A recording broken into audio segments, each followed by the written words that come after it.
இருந்திருந்தா ஒரு ஆக்ஷன் பண்ணணும்னு எனக்கு தோணுச்சு. எல்லாரும் போயிட்டாங்க. இல்ல பர்மிஷன் பண்ணலாமா? இப்பவும் பண்ணலாம், ஒன்றும் தப்பு இல்லை.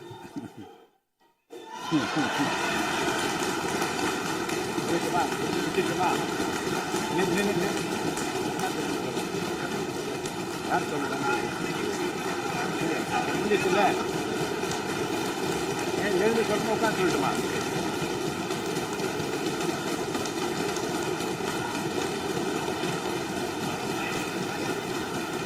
ஆளுநர் பேருரைக்கு நன்றி தெரிவிக்கும் தீர்மானத்தின் மீதான விவாதத்திற்கு பதிலுரை மாண்புமிகு முதலமைச்சர் அவர்கள்.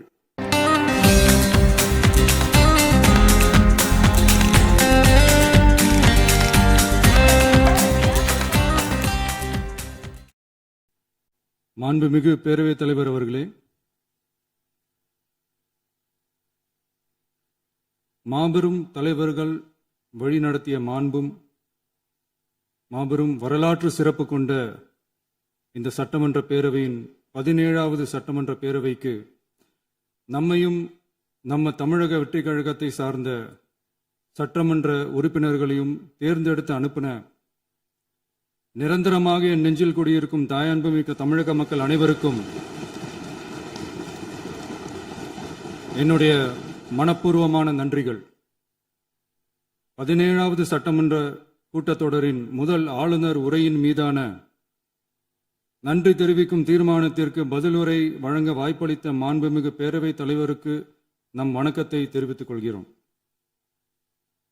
மாண்புமிகு பேரவைத் தலைவர் அவர்களே, இந்த 17வது மாமன்றத்தில் அதிகப்படியான 12 கட்சிகளை சேர்ந்த பிரதிநிதிகள் தேர்ந்தெடுக்கப்பட்டிருக்கும்.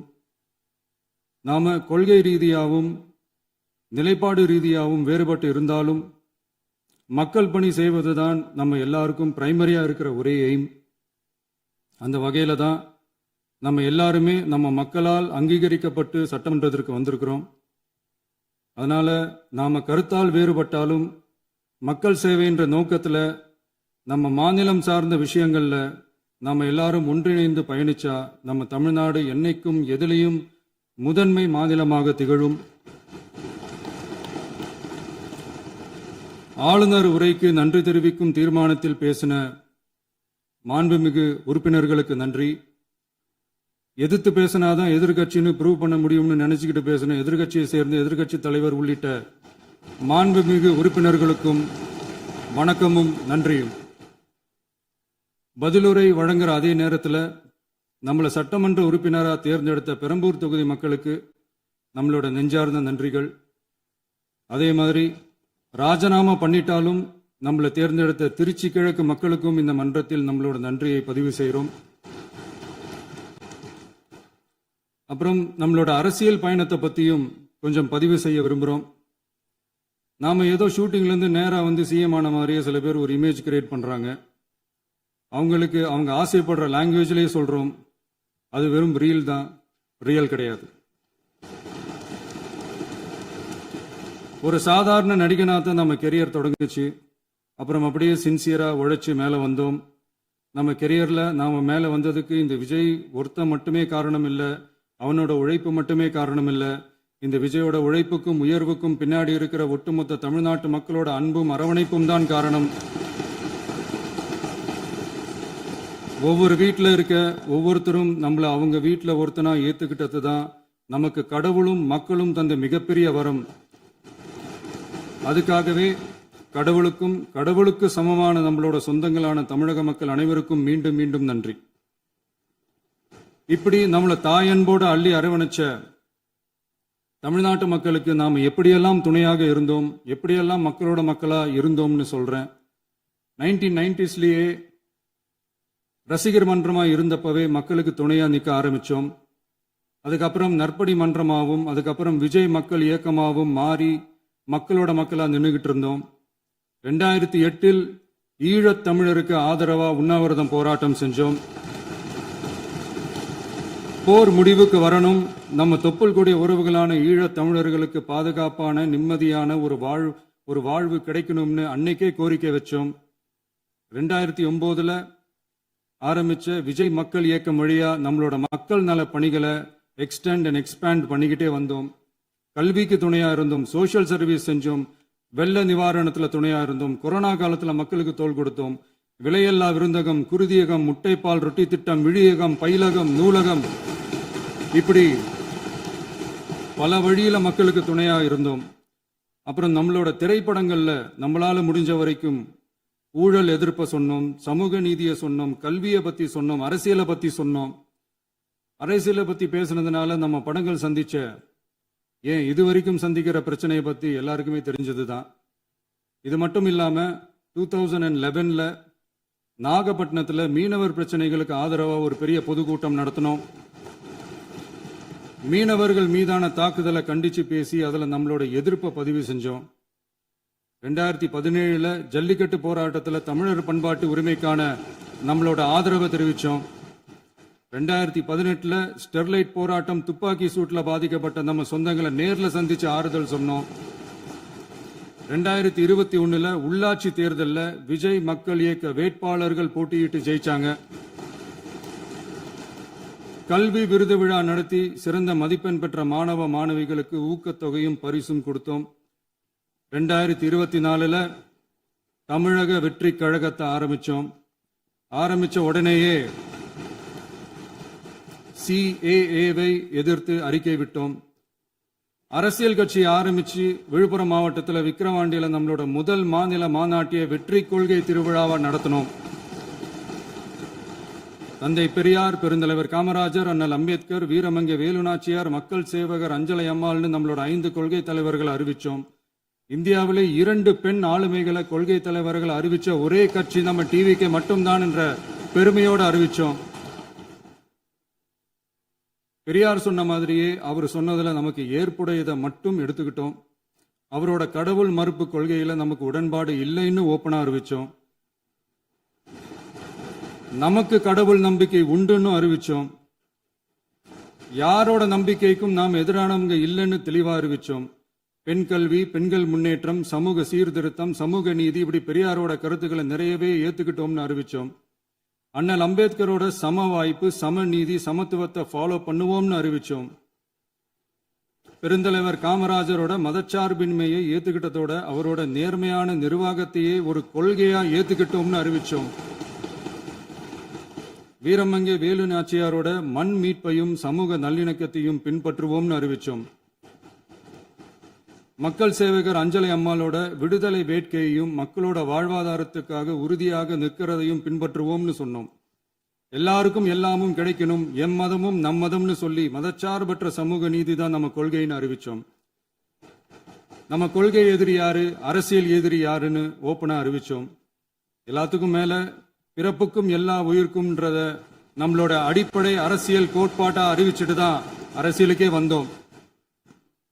நம்ம மதுரை மாநாட்டில் நம்மளோட தேர்தல் அரசியல் மற்றும் ஆட்சி அதிகார அரசியல் வழிகாட்டியா அறிஞர் அண்ணாவையும் புரட்சி தலைவர் எம்ஜிஆரையும் ஏத்துக்கிட்டதா அறிவிச்சோம். அப்புறம் இன்னனையும் நாம இங்க பதிவு செஞ்சே ஆகணும். எல்லாரும் கட்சி ஆரம்பிச்சுட்டு தான் ஒவ்வொரு வீட்டுக்குள்ளேயும் போவாங்க. ஆனா நாம ஒவ்வொரு வீட்டுக்குள்ளேயும் போனதுக்கு அப்புறம் தான் கட்சியவே ஆரம்பிச்சிருக்கிறோம். ஒவ்வொரு வீட்டில் ஒவ்வொருத்தரும் நம்மள அவங்க பிள்ளையா, மகனா, அண்ணனா, தம்பியா ஏத்துக்கிட்டதும் இயல்பா நடந்துச்சு. தமிழ்நாட்டு மக்களோட மனசுக்குள்ள போறதுக்கு நாம பட்ட பாடு நமக்கு மட்டும்தான் தெரியும். இதெல்லாம் புரிஞ்சாலும் புரியாத மாதிரி இருக்கிறவங்க தான் நம்மள நடிகன் என்று சொல்லியும் நம்ம கட்சிய நடிகன் கட்சின்னு சொல்லியும் சில நக்கல், நையாண்டி இதெல்லாம் பேசுவாங்க. அதை பத்தி நமக்கு கவலை இல்லைன்னு. இப்படி நம்ம அரசியல் பயணம் ரொம்ப டிரான்ஸ்பரண்டா தான் ஆரம்பிச்சிருக்கு. இந்த 2026 தேர்தலில் கூட்டணியே இல்லாமல் தனியா நின்னோம். மக்கள் நம்மளை தெளிவா புரிஞ்சுக்கிட்டதாலையும் நம்ம டிவிகே தோழர்களோட உழைப்பாலையும் நாம 35% வாக்குகளை வாங்கினோம். 1,72,00,000 வாக்குகளோட தமிழ்நாட்டிலேயே தனி பெரும் கட்சியா வந்தோம். தமிழக மக்களாலையும் நம்மளோட ஆதரவு இயக்கங்களாலையும் இதோ இன்னைக்கு இங்க நம்ம டிவிகே ஆளும் கட்சியா உட்கார்ந்துருக்கிறோம். இந்த ஆளும் கட்சியா ஆனதும் அவ்வளவு சாதாரணமாலாம் நடந்துடல. 2.25 வருஷத்துல ஆட்சிக்கு வந்துட்டீங்கன்னு ரொம்ப கிண்டலா கேலியா சிலர் பேசுறாங்க. எங்களோட இந்த 2.25 வருஷ டிராவல்ல எவ்வளவு வலியும் வேதனையும் இருக்குது. நம்மளோட மக்கள் சந்திப்புக்கே அவ்வளவு இடையூறு, அவ்வளவு தடைகள், ஊர் உலகத்துல யாருக்கும் இல்லாத ஒண்ணா நமக்கு மட்டுமேன்னு தனியா ஸ்பெஷலா எக்ஸ்க்ளூசிவா நிறைய நிபந்தனைகள், நெருக்கடிகள், கட்டுப்பாடுகள், நம்மளை சந்திக்க வர்ற மக்களுக்கு சரியான பாதுகாப்பு இல்லாம, நம்ம கூட்ட நிகழ்ச்சிக்கு போதுமான பாதுகாப்பு இல்லாமன்னு இன்னும் வெளியே சொல்ல முடியாத நிறைய சூழ்ச்சிகள் எல்லாத்தையும் தாண்டி தான் நாம் இந்த இடத்துக்கு வந்திருக்கிறோம். But still miles to go. நம்ம டிராவல்ல எல்லாத்துக்கும் உச்சமா நம்மளோட சொந்தங்கள், நம்மளோட உறவுகள், 41 பேர் கரூர் சம்பவத்தில் இழந்த வேதனை எல்லாம் எப்படி சொல்றதுனே தெரியல. நம்ம மனசை விட்டு என்னைக்கும் அந்த வலியும் வேதனையும் நீங்கவே நீங்காது. அதுலயும் நம்ம மேலேயே பழி போட்ட கொடுமையெல்லாம் இருக்கும் பாருங்க, அதெல்லாம் வேற லெவலுங்க. என்னத்துக்கு அப்படியெல்லாம் செஞ்சாங்கன்னு தெரியல. அரசியல்னா இப்படியெல்லாம் கொடூரமா இருக்கணுமா என்ன? சரி விடுங்க. இந்த விஜய் இவனோட மக்களுக்காக எதையும் தாங்க தயாரா ஆகிட்டான். இவ்வளவு பெயின்ஃபுல்லான நம்ம பொலிட்டிக்கல் டிராவல்ல நம்மளோட மிகப்பெரிய ஆறுதலும் பலமும் என்ன தெரியுமா? என் நெஞ்சில் குடியிருக்கும் என்னோட தமிழ்நாட்டு மக்களும், என் உயிருக்கு உயிரான என்னோட தோழர்களும் தான். அவங்களோட பலத்தால தான். அன்னைக்கு 1967 முன்னாள் முதல்வர் மாண்புமிகு அறிஞர் அண்ணா அவர்கள் தலைமையில் அமைஞ்ச சாமானியர்களோட ஆட்சி மாதிரி, 1977 முன்னாள் முதல்வர் மாண்புமிகு புரட்சி தலைவர் எம்ஜிஆர் அவர்கள் தலைமையில் அமைஞ்ச மிக சாமானியர்களோட ஆட்சி மாதிரி, இதோ இன்னைக்கு அதே வரிசையில 2026 சட்டமன்ற தேர்தலில் இந்த விஜயோட தோழர்கள் இடம்பெற்ற ஒரு மிக மிக சாமானியர்களின் ஆட்சி அமைஞ்சிருக்கு. வாகை சூடும் வரலாறு திரும்பி இருக்கிறது. இப்படி ஒரு தீர்ப்பை மக்கள் அளிச்சதுனால தான் தமிழக வரலாற்றில் ஒரு மகத்தான கூட்டணி ஆட்சியை நாம் அமைச்சிருக்கிறோம். இளைஞர்களால என்ன செய்ய முடியும், பெண்களால என்ன செய்ய முடியும்னு கேட்டவங்களுக்கான பதில் தான் இன்னைக்கு அமைஞ்சிருக்கிற நம்ம ஆட்சி. ஒரே ஒரு குடும்பம் மட்டும் முக்கியம்னு சொல்றது நம்மளோட ஆட்சி அதிகார அரசியல் இல்ல. தமிழ்நாட்டில் இருக்கிற ஒவ்வொரு குடும்பமும் முக்கியம்னு சொல்றது தான் நம்ம அரசியல். நம்மளோட ஆட்சி அதிகாரம் அதான் நம்மளோட மனசாட்சி உள்ள மக்களாட்சி. இந்த 2026 தேர்தலில் யாராலும் உடைக்கவே முடியாதுன்னு சொன்ன மதத்தை உடைச்சோம், சாதியை உடைச்சோம், முக்கியமா காசு கொடுத்து ஓட்டு வாங்குற ஒரு நச்சு கலாச்சாரத்தையே சுக்கு நூறா தூள் தூளா உடைச்சிருந்தோம். நாம கிளீன் கவர்னன்ஸ் அண்ட் குட் கவர்னன்ஸ்ல உறுதியா இருக்கிறோம். இப்ப மட்டும் இல்ல, எப்பவுமே இப்படிதான் இருப்போம். இதுல 100% இது உண்மைன்றதுனால தான் பாரம்பரியமான தினத்தந்தி பத்திரிகை ஊழலின் ஊற்றுக்கண் அடைக்கப்படுகிறதுன்னு 16/6/2026 அன்னைக்கு ஒரு தலையங்கமே எழுதியிருக்கு. ஒரு தவறு செய்தால், அது தெரிந்து செய்தால் அவன் தேவன் என்றாலும் விடமாட்டேன் என்று எம்ஜிஆர் அன்று பாடினார். அதை இன்று விஜய் செயலில் காட்டுகிறார்னு அந்த எடிட்டோரியல்ல எழுதியிருக்கு. இந்த நேரத்தில் தினத்தந்திக்கு நம்மளோட நன்றியை தெரிவிச்சுக்கிறோம்.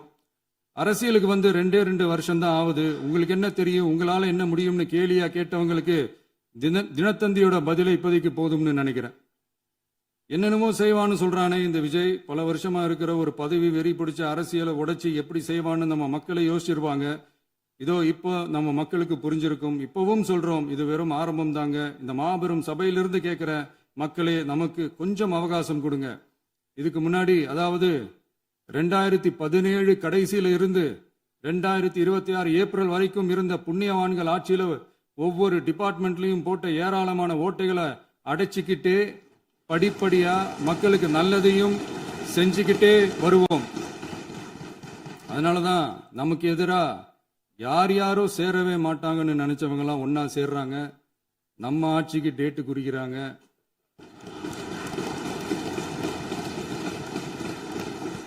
சரி, அவங்கள நம்ம மக்களே பார்த்துப்பாங்க, அதை விடுங்க. நாம ஆட்சிக்கு வந்து சரியா 40 நாள் ஆகுது. அதுக்குள்ள என்ன செஞ்சீங்கன்னு கேட்கிறாங்க. ஒரு லிஸ்ட் ஒன்று சொல்றேன் கேளுங்க. பெண்கள் பாதுகாப்புக்காக சிங்கப்பெண் சிறப்பு படை, 200 யூனிட் வரை கட்டணமில்லா மின்சாரம், போதைப் பொருள் ஒழிப்புக்காக தனிப்படை, குறுவை நெல் சாகுபடியை ஊக்குவிப்பதற்காக 134.83 கோடி சிறப்பு தொகுப்பு திட்டம், வழிபாட்டு தலம், ஸ்கூல், பஸ் ஸ்டாண்டுன்னு அதுக்கு பக்கத்தில் இருக்கிற 717 மதுபான கடைகள் மூடப்பட்டன. அங்க வேலையில் இருந்தவர்களுக்கு வேறு கடைகளில் வேலை, கவனிக்கப்படாமல் விடப்பட்ட அம்மா உணவகங்கள் புதுப்பிக்கப்பட்டன. பத்திரப்பதிவு துறையில் பகல் கொள்ளைக்கு ஃபுல் ஸ்டாப் வைக்கப்பட்டுள்ளது. வருகையில்லா ஆவண பதிவு முறை கொண்டு வர உத்தேசிக்கப்பட்ட செயல்பாட்டில் உள்ளது. அரசு மற்றும் தனியார் மருத்துவமனையில் ஸ்கேன் மையங்களில் கருவுறுவதற்கு முன் மற்றும் பின் ஏற்படும் தவறுகளை கண்காணிக்கவும், மருத்துவ நிறுவனம் முறைப்படுத்தும் சட்ட விதிகள் பின்பற்றப்படுகிறதா என கண்காணிக்கவும், மருத்துவ மற்றும் ஊரக பணிகள் இயக்கத்தின் பயன்பாட்டிற்காக 40 புதிய வாகனங்கள் வழங்கப்பட்டுள்ளது.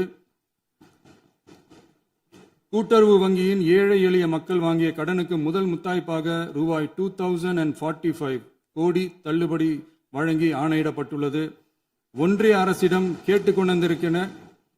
கேட்டுக்கொண்டதற்கிணங்க கடந்த 2 வருடமாக நிறுத்தி வைக்கப்பட்ட இருந்த ஜல் ஜீவன் மிஷன் திட்டம் புதுப்பிக்கப்பட்டு ஜல் ஜீவன் மிஷன் திட்டம் 2.0 நடைமுறைக்கு கொண்டு வரப்பட்டுள்ளது. 18,500 கோடி அளவில் உறுதியளிக்கப்பட்ட காஞ்சிபுரம் மாவட்டத்தில் மைய விரிவாக்க திட்டம், கோயம்புத்தூரில் மின்னணு பொருட்கள் மற்றும் மின்னணு அமைப்புகள் உற்பத்தி திட்டம் மற்றும் திருவள்ளூர் மாவட்டத்தில் காட்டுப்பள்ளி LNT கப்பல் கட்டும் தளம் விரிவாக்க திட்டத்திற்கு ஒப்பந்தங்கள் போடப்பட்டுள்ளன. அனைத்து நிர்வாக நடவடிக்கைகளும் மின்னணு முறையில் மாற்றம் கொண்டு வர நடவடிக்கை எடுக்கப்பட்டு வருகிறது. சட்டவிரோத கல்குவாரி மற்றும் அனுமதியின்றி கனிமங்களை எடுத்துச் செல்வது தடுக்கப்பட்டுள்ளது. பல்வேறு குவாரிகள் சீல் வைக்கப்பட்டுள்ளன. கனிமங்களை கண்காணிப்பது, எல்லைகளை நிர்ணயிப்பது மற்றும் ஆளில்லா விமானம் மூலம் அளவீடு செய்வது போன்றவற்றை செயல்படுத்துவதற்கான பணிகள் மேற்கொள்ளப்பட்டு வருகின்றன. அனைத்து துறைகளிலும் அலுவலர் தலையீடு இல்லாமல் லஞ்ச லாவண்யமற்ற தமிழகத்தை உருவாக்க அனைத்து நடவடிக்கைகளும் முடுக்கிவிடப்பட்டுள்ளது.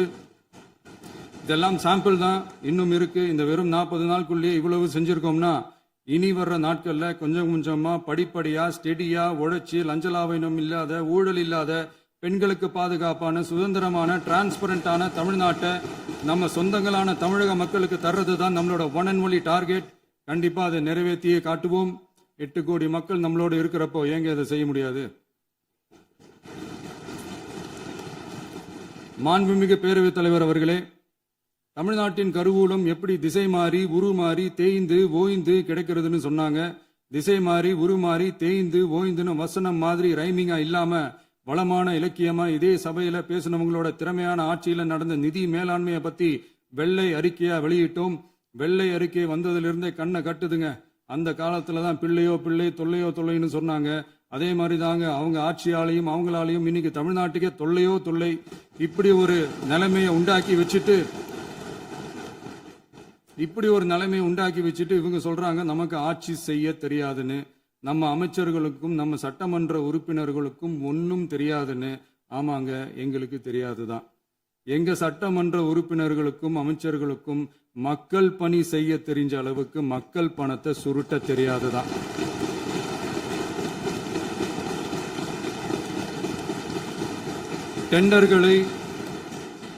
டெண்டர்களை முறைப்படுத்த தெரிஞ்ச அளவுக்கு அதோட ரேட்டை உயர்த்தி ஊழல் செய்ய தெரியாதுதான்.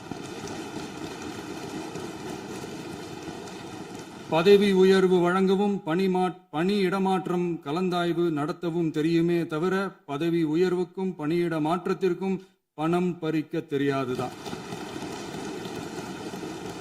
புதிய பணியிடங்கள் உருவாக்க தெரியுமே தவிர அந்த பணியிடங்களை பணத்துக்கு விற்க தெரியாதுதான்.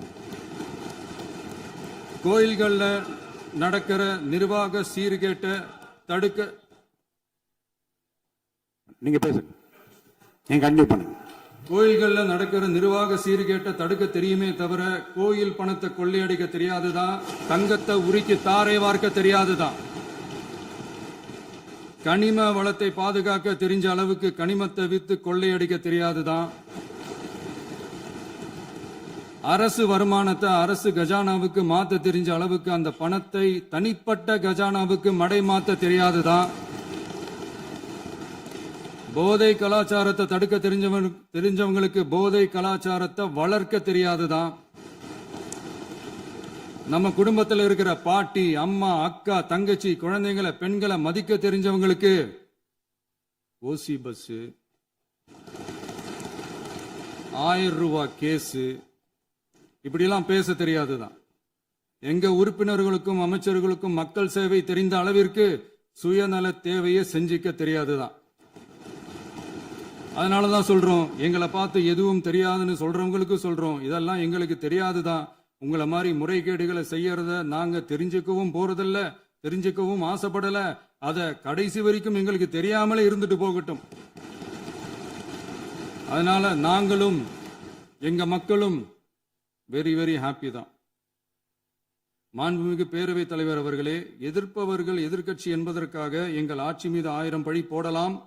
ஆனாலும் தமிழக மக்களுக்கு உண்மையை உணர்த்த வேண்டியது நம்மளோட கடமை. மின்வெட்டை பொறுத்தவரை தமிழ்நாடு மின்மிகை மாநிலமாக இருந்தாலும் கடந்த காலங்களில் ஏற்பட்ட நிர்வாக குளறுபடிகளும் மின்சார சாதனங்கள் மற்றும் மின் மாற்றிகளில் ஏற்படும் பழுதாலும் வேண்டுமென்றே சிலரின் நடவடிக்கைகளாலும் இந்த மின்வெட்டிற்கு காரணமாக உள்ளது. மின் விநியோக மீட்பு நடவடிக்கைகளை ஒருங்கிணைப்பதற்காக எதிர்பாராமல் இரவு நேரங்களில் ஏற்படும் மின் தடங்களை விரைந்து சரி செய்வதில் 10 உயர்மட்ட கண்காணிப்பு குழுக்கள் மற்றும் 125 சிறப்பு மின் தடை நீக்க ரோந்து வாகனங்கள் வழங்கப்பட்டு 24 மணி நேரமும் கண்காணிக்கப்படுகிறது. கூடுதலாக தற்போது 77 புதிய மின் தடை நீக்க மையங்களும் உருவாக்கப்பட்டுள்ளன. விரைவில் இந்த மின்வெட்டு நிலைமை அறவே நீக்கப்படும். மாண்புமிகு பேரவைத் தலைவர் அவர்களே, நம்ம விவசாயிகள் எல்லாரும் நம்மளை நல்லா புரிஞ்சுக்கிட்டு தமிழக வெற்றி கழகத்தை ஏத்துக்கிட்டாலும் எதிர்க்கட்சிகளோட தூண்டுதலால சில இடங்கள்ல சில போராட்டங்கள் நடக்குது. எதிர்க்கட்சிகள் என்னதான் சித்து வேலை செஞ்சாலும் விவசாய பெருமக்கள் எல்லாரும் நம்ம ஆட்சி அவங்களுக்கான ஆட்சி தான் நல்லா புரிஞ்சுதான் வச்சிருக்கிறாங்க. இந்த வருஷம் எல்னினோ விளைவா எப்பவும் இருக்கிறத விட இந்த டைம் மழை குறையுங்கிறதையும் நம்ம விவசாயிகள் உணர்ந்துதான் இருப்பாங்க. இருந்தாலும் நம்ம அரசு நம்ம விவசாயிகளோட வாழ்வாதாரத்துக்காக பக்கபலமாகவும் உறுதியாகவும் துணை நிற்கும்ங்கிறத தெரிவிச்சுக்கிறோம்.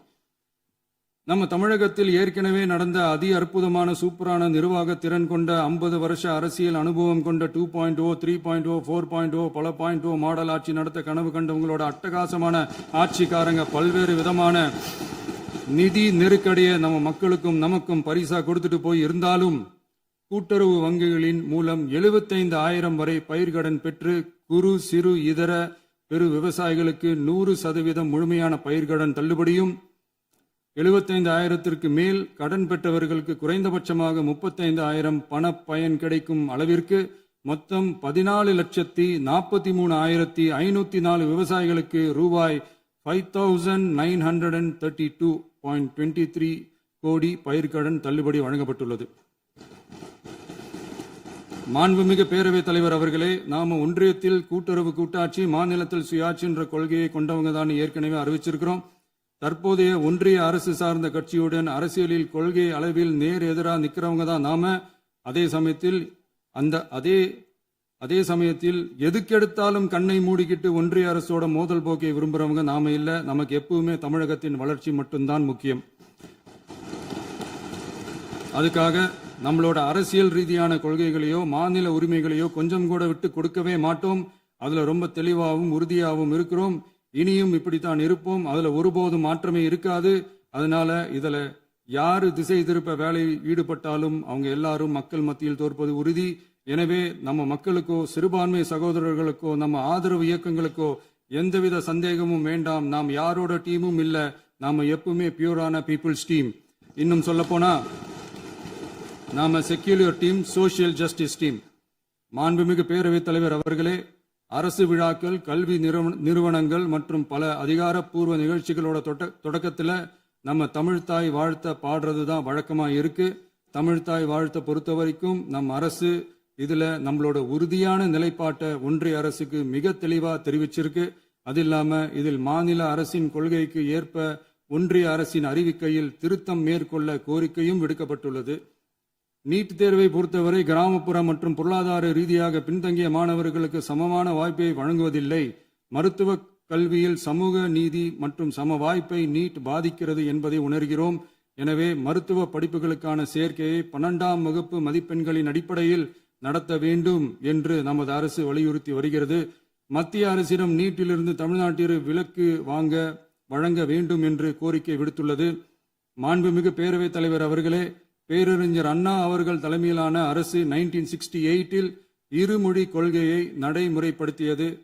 தமிழ் ஆட்சி மொழி, தமிழ் மொழியை பாதுகாப்பது, மாணவர்களுக்கு ஆங்கிலத்தின் மூலம் உலக அளவிலான வாய்ப்புகளை வழங்குவது, எந்த ஒரு மொழியையும் கட்டாயமாக திணிப்பதை தவிர்ப்பது மற்றும் எதிர்ப்பது, நிலத்தின் மொழி மற்றும் பண்பாட்டு அடையாளத்தை பேணுவது என்பதை நம் தமிழக வெற்றிக் கழக ஆட்சி ஏற்றுக்கொண்டுள்ளது.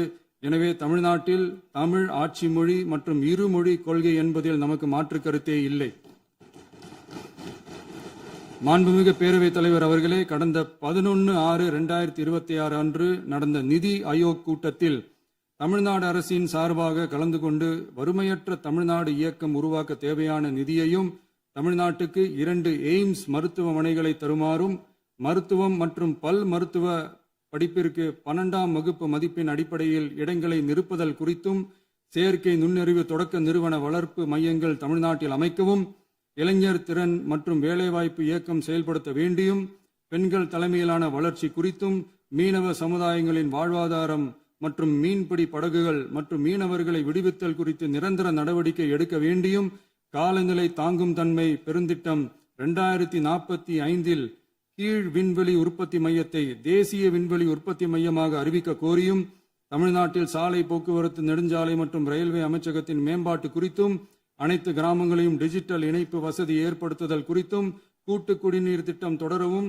அரசின் விழாக்களில் தமிழ்தாய் வாழ்த்துக்கான முதலிடத்திற்கான கோரிக்கையும், மேகதாது அணை கட்டுமான நிறுத்தத்தை உறுதிப்படுத்தவும், மாநிலத்தின் மீது மும்மொழி கொள்கையை வற்புறுத்தாமல் புதிய கல்விக் கொள்கையை திணிக்காமல் தமிழகத்திற்கான கல்வித்தொகை ரூபாய் 3284 கோடியை விடுவிக்க கோரியும், ஆண்டுதோறும் 5 லட்சம் இளைஞர்களுக்கு உதவித்தொகையுடன் கூடிய பணியினை தொழில்நுட்ப பயிற்சி வழங்க ஒத்துழைப்பு வழங்குமாறும், ஒகேனக்கல் 3ஆம் கட்ட கூட்டு குடிநீர் திட்டத்திற்கான நிதி ரூபாய் 2283.40 விடுவிக்கவும், வேலை வாய்ப்பு மற்றும் வாழ்வாதாரத்துக்கான உத்தரவாத திட்டத்தின் கீழ் வேலை வாய்ப்புகளை உருவாக்க உடனடி நடவடிக்கை மேற்கொள்ள வேண்டியும் மற்றும் திருக்குறளை தேசிய இலக்கியமாக அறிவிக்குமாறும் தமிழ்நாடு சார்பில் பேசியுள்ளோம் என்பதை தெரிவித்துக் கொள்கிறோம்.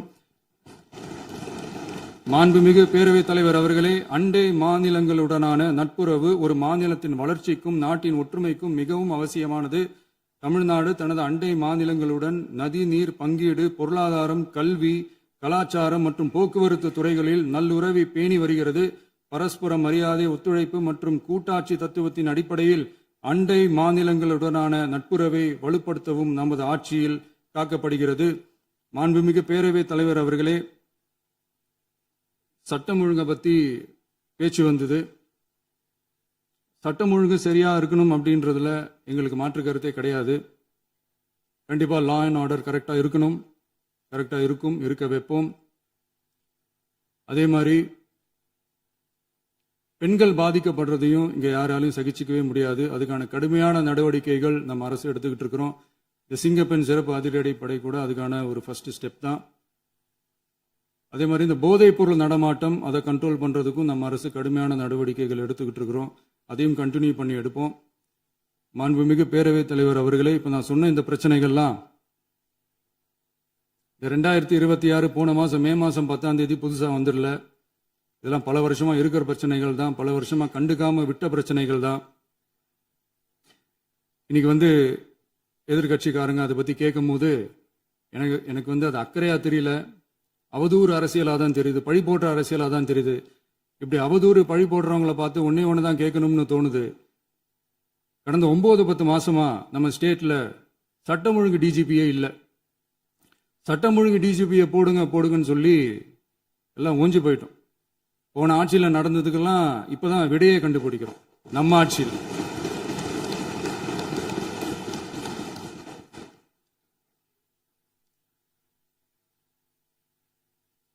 இந்த போதைப் பொருள் நடமாட்டம்லாம் தாறுமாறா அப்படியே பரவி கொட்டி கிடக்குது. இதெல்லாம் இனிஷியல் ஸ்டேஜ்லயே யார் கண்ட்ரோல் பண்ணியிருக்கணும்? போலீஸ் டிபார்ட்மெண்ட் அப்போ யார் கையில் இருந்தது? இத்தனை கேள்வி நம்மளை பார்த்து கேட்கறாங்களே, ஒரே ஒரு கேள்வி தான் நான் கேட்கணும்னு தோணுது. போலீஸ் டிபார்ட்மெண்ட்டை கையில் வச்சுக்கிட்டே பிகினிங்லேயே இனிஷியல் ஸ்டேஜ்லேயே இந்த போதைப் பொருள் நடமாட்டத்தை ஏன் கண்ட்ரோல் பண்ணல? மனசாட்சி உள்ளவங்க இந்த பிரச்சனையெல்லாம் ஏன் நடக்குதுன்றது அவங்களுக்கே நல்லா தெரியும். இன்னைக்கு சட்டம் ஒழுங்கை பத்தி கேள்வி கேட்கக்கூடாதா அப்படின்னா தாராளமா கேட்கலாம். இது ஜனநாயக அரசு, மன்னராட்சியெல்லாம் கிடையாது, மனசாட்சி உள்ள மக்களாட்சி. அதனால கேள்வி கேட்கலாம், எல்லாருக்கும் எல்லா உரிமையும் உண்டு. விமர்சனம் செய்யலாம், எல்லாருக்கும் எல்லா உரிமையும் உண்டு. ஆனா நம்ம ஆட்சியில் என்ன நடவடிக்கைகள் எடுத்திருக்கோன்றது தெரிஞ்சுக்கிட்டு அதுக்கேற்ற மாதிரி ஒரு நடுநிலையா பேசுனீங்கன்னா கொஞ்சம் நல்லா இருக்கும். சட்டம் ஒழுங்கை பத்தி யாருக்கு என்ன யோசனை இருந்தாலும், மக்கள் நலனுக்காக யாருக்கு என்ன யோசனை இருந்தாலும் அதை தாராளமாக சொல்லலாம். நம் அரசு அது காது கொடுத்து கேட்கும். ஆனா நம்ம அரசினுடைய நிர்வாகத்திறன் அதை பத்தி பேசுறவங்களுக்கு இந்த ஊரடிச்சு உலையில போட்டு ஊழல் மேல ஊழலா செஞ்சுக்கிட்டு அதுல இருந்து தப்பிக்கிறதுக்கு பேர் தான் நிர்வாகத்திறன் அப்படின்னு சொன்னா, அப்படிப்பட்ட ஒரு ஊழல் செய்யற நிர்வாகத்திறனை நம்ம அரசு ஒரு நாளும் செய்யாது. பொட்டி பெட்டியா பணத்தை வச்சுக்கிட்டு, பெட்டியை வச்சு எல்லாம் செஞ்சுக்கிட்டு, போதைப் பொருள் பாதுகாவல் கழக மாடல் அரசாங்கம் செஞ்ச ஒவ்வொரு ஊழலா வெளியில வந்துகிட்டு இருக்கு. டாஸ்மாக்ல அது என்னப்பா அது பேரு, பார்ட்டி ஃபண்ட் கட்சி நிதி அப்படின்ற பேர்ல அடிச்ச கொள்ளையெல்லாம் ஒண்ணு ஒண்ணா இப்போ கவர்மெண்டோட கஜானாவுக்குள்ள கொண்டு சேர்த்துக்கிட்டே இருக்கிறோம்.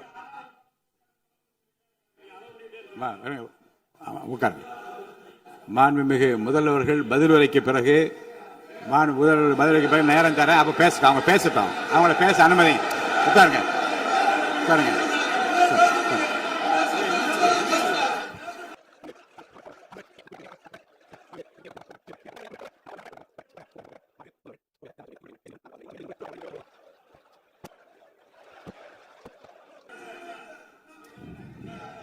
இந்த டாஸ்மாக் மாதிரியே இன்னும் பல டிபார்ட்மெண்ட்லயும், மறுபடியும் சொல்றேன், கட்சி நிதின்ற பேர்ல அடிச்ச கொள்ளைய ஒண்ணு ஒண்ணா கவர்மெண்டோட கஜானாக்குள்ளேயே கொண்டு சேர்த்துக்கிட்டே இருக்கிறாங்க.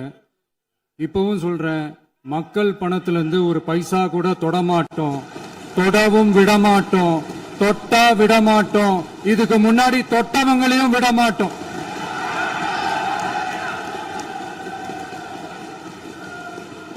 ஒவ்வொரு ஊழலா வெளியில வரும் போலே, ஒவ்வொரு வேஷமா கலைஞ்சிரும் போலே,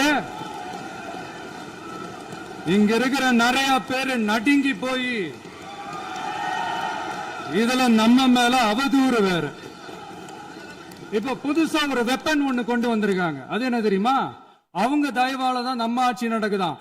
மக்கள் தயவால இந்த ஆட்சி நடந்துகிட்டு இருக்கு. மனசாட்சி உள்ள சக்திகளோட ஆதரவால இந்த ஆட்சி நடந்துகிட்டு இருக்கு. நாங்க தான் அனுப்பி வச்சோம் அப்படின்றாங்களே. அனுப்பி வச்சவங்களுக்கு மினிஸ்ட்ரியில இடம் கொடுத்தா ஏன் கதறீங்க? ஏன் இவ்வளவு கோபம்? ஏன் இவ்வளவு கதறல்ஸ்? இதுல இன்னொரு முக்கியமான விஷயம், மார்க்சிஸ்ட் கம்யூனிஸ்ட் கட்சி நமக்கு ஆதரவு கொடுத்தது சுயேட்சையா எடுத்த முடிவுன்னு சொல்றாங்க. அதே மாதிரி இந்திய கம்யூனிஸ்ட் கட்சி நமக்கு ஆதரவு கொடுத்தது சுயேட்சையா எடுத்த முடிவுன்னு சொல்றாங்க. இதுல எங்க இருந்து நாங்க தான் அனுப்பி வச்சோம்னா புரியலையே. மக்களுக்கு நல்லா புரியும், எல்லாத்தையும் தெளிவா பார்த்துக்கிட்டு இருக்கிறாங்க.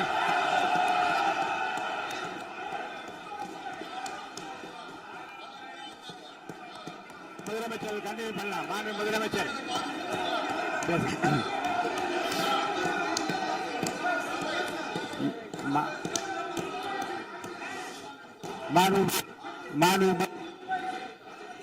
முதலமைச்சர் கண்டினியூ பண்ணலாம். நீ கண்டினியூ பண்ணலாம்.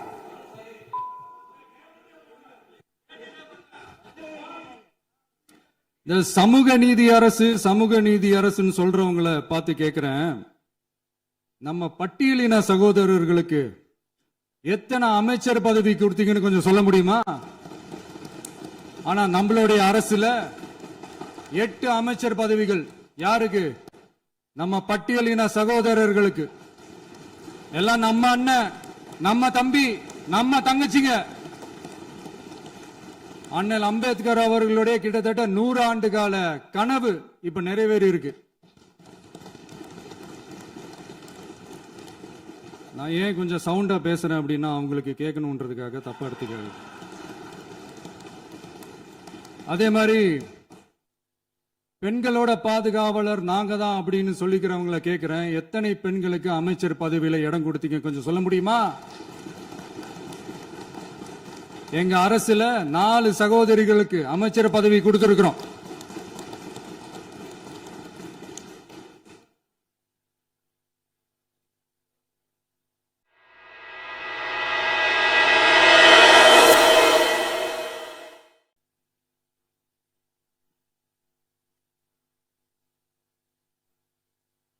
அதனால மக்களால் நிராகரிக்கப்பட்டு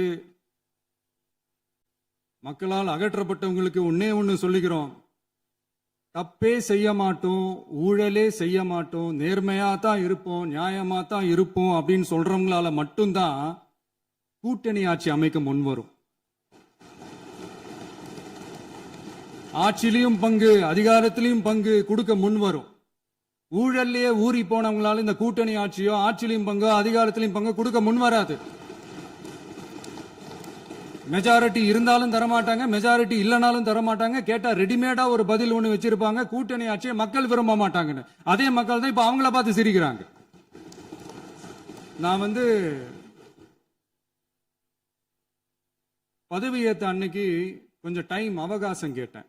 எதுக்கு கேட்டேன்? நிதி நிலைமைலாம் கொஞ்சம் மோசமா இருக்குது, அதெல்லாம் கொஞ்சம் சரி செஞ்சுக்கிட்டே படிப்படியா கொஞ்சம் கொஞ்சமா நான் கொடுத்த வாக்குறுதிகள்லாம் செயல்படுத்துவேன், அதுக்காக கொஞ்சம் டைம் அவகாசம் கேட்டேன். நான் ஏதோ வேற எதுக்காகவோ வேற யாருக்காகவோ ஏதோ அவகாசம் கேட்ட மாதிரி. அடுத்து இங்க சபையில இல்லாதவங்களை பத்தி பேச வேண்டாம்னு நினைக்கிறேன்.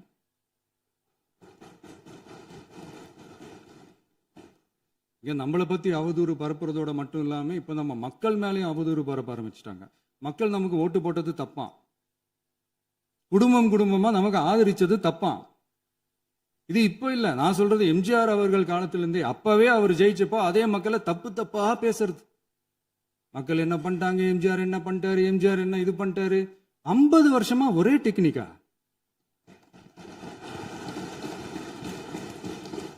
டெக்னாலஜி எல்லாம் மாறி வேற எங்கேயோ போயிட்டு இருக்கு பஸ்.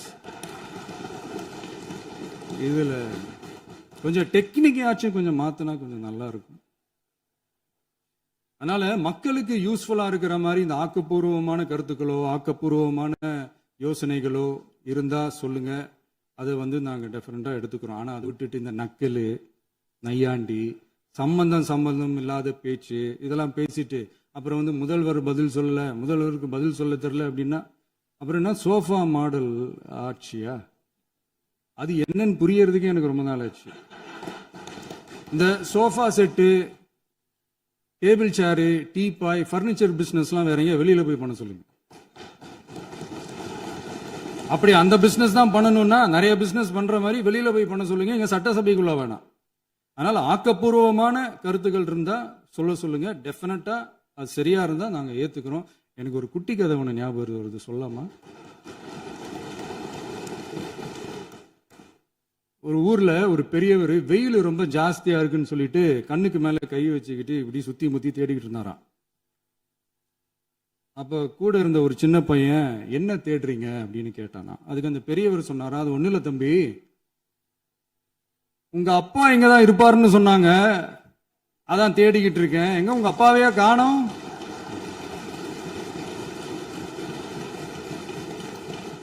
இல்ல அந்த எங்களுக்கும் நக்கலா நையாண்டியா சம்பந்தம் இல்லாத குட்டி கதை இதெல்லாம் எங்களுக்கும் பேச தெரியும். அந்த கதையில பெரியவர் அப்படி சொன்னாராம், தப்பா எடுத்துக்காதீங்க. அந்த கதையில பெரியவர் அப்படி கேட்டாராம். அதனால யாரும் இங்க டென்ஷன் ஆக வேணாம். அதனால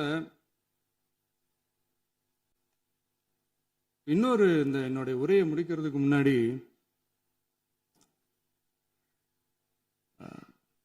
போயிட்டாங்க, பேசலாமா?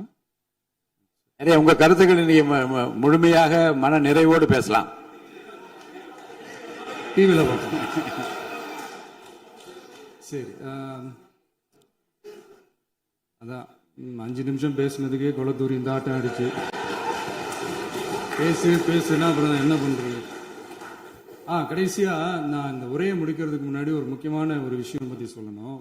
ஆளுநர் உரை அன்னைக்கு இந்த தமிழ் தாய் வாழ்த்துக்கு அப்புறம் தேசிய கீதம் பாடினது தப்பு, தேசிய கீதம் 2 முறை பாடினது தப்பு, அப்படி ஒரு நிகழ்வு இதுக்கு முன்னாடி இந்த சட்டசபையில நடந்ததே கிடையாது, அந்த மரபையே மாத்திட்டீங்க, இப்படி ஒரு பெரிய ஒரு போர் மாதிரி எதிர்கட்சியை சார்ந்தவங்கலாம் சொன்னாங்க இல்லையா?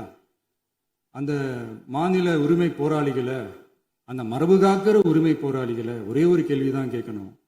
2021 ஆகஸ்ட் 2 ஞாபகம் இருக்கா? Centenary celebration of Tamil Nadu legislature. அந்த ஃபங்க்ஷனில் நம்ம முன்னாள் முதலமைச்சர் கருணாநிதி அவர்களோட கலைஞர் அவர்களுடைய கலைஞர் அவர்களுடைய புகைப்படத்தை மாண்புமிகு குடியரசுத் தலைவர் திறந்து வைக்கிற ஒரு ஃபங்க்ஷன். அந்த ஃபங்க்ஷன்ல national anthem followed by Tamil Thai Vazhthu அப்படின்னு அறிவிச்சது ஞாபகம் இருக்கா? அதாவது தேசிய கீதத்துக்கு அப்புறமா இரண்டாவது முறையா, நோட் திஸ் பாயிண்ட் மாண்புமிகு பேரவைத் தலைவர் அவர்களே, ப்ளீஸ் நோட் திஸ் பாயிண்ட். தேசிய கீதத்துக்கு அப்புறம் இரண்டாவது முறையாக தமிழ் தாய் வாழ்த்து பாடப்படும் அப்படின்னு சொன்னது ஞாபகம் இருக்கா?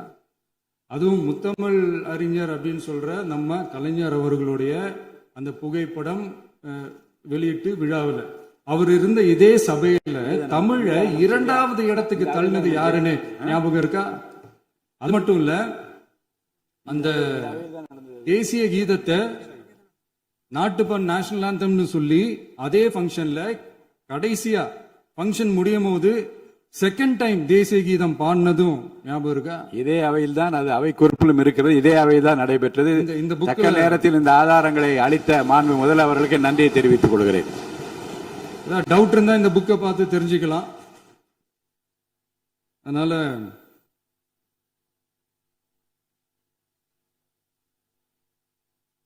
இதெல்லாம் கேட்டா என்ன சொல்லுவாங்கன்னா, அது ஜனாதிபதி கலந்துகிட்ட ஃபங்க்ஷன், அதெல்லாம் அப்படிதான், அதெல்லாம் கண்டுக்க கூடாது அப்படின்னு சொல்லுவாங்க. இதே மாதிரிதான் பேசுறது ஒண்ணு, செய்யறது ஒண்ணு, பேசுறது ஒண்ணு. இதெல்லாம் மக்கள் பார்த்துக்கிட்டு இருக்காங்க. எலெக்ஷனுக்கு முன்னாடி தான் அப்படி செஞ்சுக்கிட்டு இருந்தாங்க. இப்போ எலெக்ஷனுக்கு அப்புறம் அதே தான் செய்யறாங்க. இந்த விஜயையும் சாமானியர்களின் உண்மையான சமூக நீதி அரசையும் அவமானப்படுத்துறதுக்கு தான் அவங்களோட அந்த பொலிட்டிக்கல் சீனியாரிட்டி அது பயன்படுத்துது போல. சரி, செய்யட்டும், நல்லா செய்யட்டும். இப்போ ஆனாலும் நம்மளுடைய மாநில உரிமை, மொழி உரிமை, உத்தம உத்தரர் போல வேஷம் போடுற எதிர்கட்சிக்கு ஒன்றை மட்டும் ஆணித்தரமாக சொல்றோம். உங்களை மாதிரி தமிழ்னு சொல்லிக்கிட்டு, மொழி, பண்பாடு, கலாச்சாரம்னு சொல்லிக்கிட்டு ரெட்டை வேஷம் போடுறவங்க நாங்க கிடையாது. உலகெங்கும் வாழும் என் தமிழ் சொந்தங்களுக்கு நம்முடைய உத்தரவாதம் தமிழ் தான் எங்க உயிர் நாடி அப்படின்றத மறக்க மாட்டோம். இப்பவும் சொல்றோம், மாநில உரிமையில எப்பவும் உறுதியா இருப்போம். அதே சமயத்துல அரசியல் வேற, ஒன்றிய மாநில அரசுகளுக்கு இடையே இருக்கிற நிர்வாக அணுகுமுறை வேற. இதுல நாங்க ரொம்ப தெளிவா இருக்கிறோம். அதனால எங்களுக்கு பாடம் எடுக்கிறதா நினைச்சுக்கிட்டு உங்க வேஷத்தை நீங்களே கொஞ்சம் கொஞ்சமா கலைச்சிக்கிட்டே வர்றீங்க, மறந்துடாதீங்க. அப்புறம் நேத்து எதிர்கட்சி தலைவர், மாண்புமிகு எதிர்கட்சி தலைவர் பேசும்போது நிறைய பேசினாங்க. அதுல ஒண்ணு மட்டும் அரசு சொல்றதா நினைச்சுக்கிட்டு நம்மளை இன்டைரக்டா ஈவில் அப்படின்ற அந்த வார்த்தையை யூஸ் பண்ணாங்க. எனக்கு ஒண்ணுதான் சொல்லணும்னு தோணுது. ஈவில்ஸ்னு டெவில்ஸ் பேசக்கூடாது.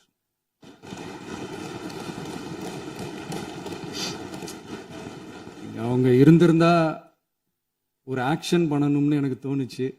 எல்லாரும் போயிட்டாங்க. பர்மிஷன் பண்ணலாமா? இப்பவும் பண்ணலாம், ஒன்றும் தப்பு இல்லை.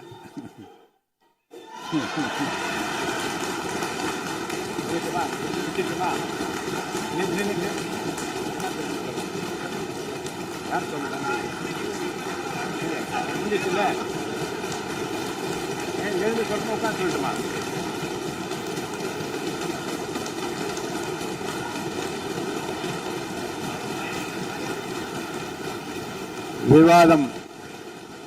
விவாதம் முடிவுற்றது. மாண்புமிகு உறுப்பினர்கள் முன்மொழிந்த திருத்தங்கள் வலியுறுத்தப்படுகின்றனவா என்று அறிய விரும்புகிறேன்.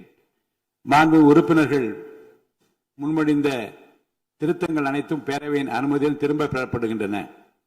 2026 ஆண்டு ஜூன் திங்கள் 18 நாளன்று சட்டமன்ற பேரவைக்கு மாண்புமிகு ஆளுநர் அவர்கள் ஓந்தளித்த பெருரைக்கு தமிழ்நாடு சட்டமன்ற பேரவை உறுப்பினர்கள் பெரிதும் நன்றி உடையவர்களாவர் என்று மாண்புமிகு பேரவை துணைத் தலைவர் திரு மு ரவிசங்கர் அவர்களால் 19/6/2026 நாளன்று முன்மொழியப்பெற்ற தீர்மானம் பேரவையின் முடிவுக்கு விடப்படுகிறது.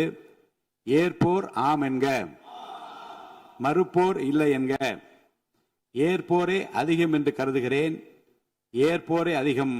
தீர்மானம் நிறைவேறியது. அரசினர் தீர்மானம்.